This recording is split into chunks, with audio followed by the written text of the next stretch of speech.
In this video, Tehahenteh, a Mohawk educator from 6 nations of the Grand River, speaks about the differences between Indigenous and Western ways of knowing, particularly when it comes to water justice and the way we treat bodies of water. On a reserve where 80% of residents do not have access to clean water, Tehahenteh educates us on the disparity that exists in Indigenous communities all over Canada. Tehahenteh also discusses the importance of the circle in Indigenous communities and how placing an issue at the center of the circle creates the opportunity to look at it from varying perspectives. This is an important metaphor to be used in co-creation activities.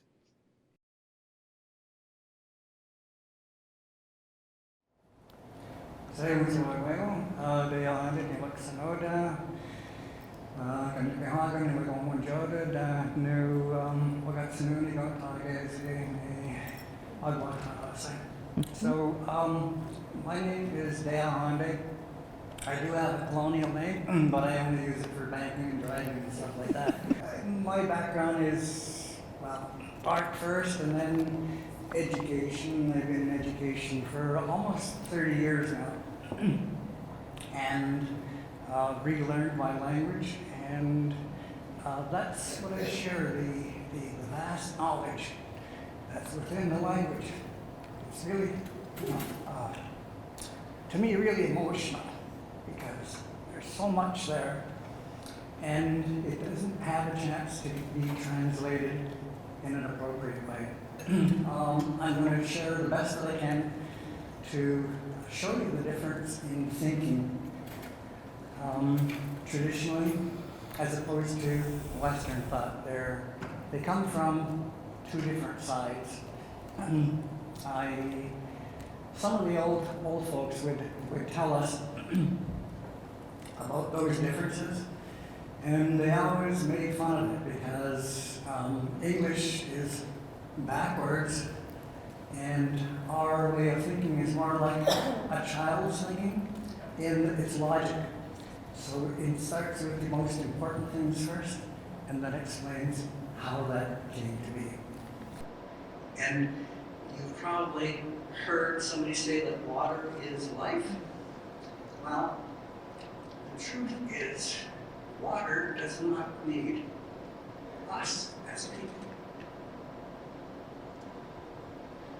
That's my opening statement. It's also my closing statement. Because water doesn't need us, but we need the water. And we need to be treating it like a relative. That means that water is there to give us life. How much of our body is made out of water? It's in our bloodstream. I'm not going to try to tell you what percentages, but it exists. It's real. And that water should be pristine, because we value, most of us anyway, value our life. And we want it to be as clean and as pristine as possible. This is why we have ailments. I'm not going to go into why. You all know why. Let's look at our food chain. Look at our water supply.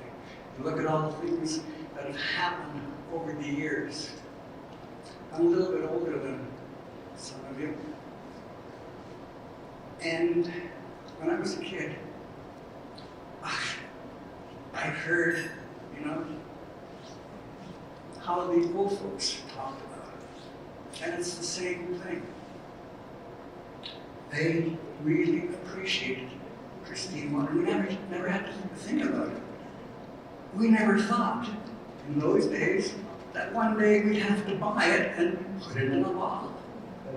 Or that somebody would come along and take that water and put it in a bottle. And now, what are they selling?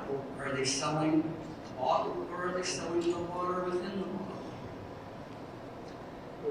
It is not to be owned. It never was. That wasn't the instructions given to the water. It's man who needs to be educated in a way that has heart, that has emotion, of that water. That's why we sit in a circle, because it's a metaphoric representation that we are holding each other's hand, sharing each other's knowledge, appreciating that everyone has a talent, and that this is how we look at it. If we put a, shall we say, a concern in the middle of the floor, this young lady over here would see it from her perspective, and she sees one side of that concern. And the person on the other side of her sees a totally different part of the same concern. So it makes a whole lot of sense that we use our original instructions to benefit everyone. Just the same thing over here on the side view that you get in the side view from over there. They'll all be different. When you put them together, it's the same concern. In English, they call it problems. We don't. We call it concerns, because concerns are solvable. When we bring our minds together, we can do it. And so nothing is impossible to do. Like problems can be like a brick wall, and we can't figure out our way around it. Our most powerful emotions are the emotions of love, because that's how it's described in our language. That is the thing that connects everything together. It's the heart. If we're thinking with our heart, and we temper it with our mind or our consciousness, then we have something real. And we have to remember that as being the center of each and every one of us. It's one.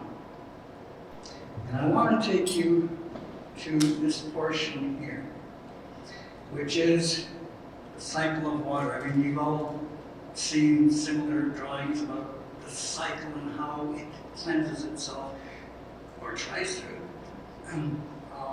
circulating. It's from the clouds, actually in the air that we breathe, the humidity that we have. And I wanted to open your minds to show you why we are so passionate about it. And let's look at the conditions. You're here at Six Nations. I really don't have a percentage to tell you how many people here have to buy their water. We have to have it trucked in. I do. And it's been like that for almost 30 years. It's really heartbreaking because of what's happened. So these are the things that we need to consider moving forward. And I'll say it once again, water does not need us, we need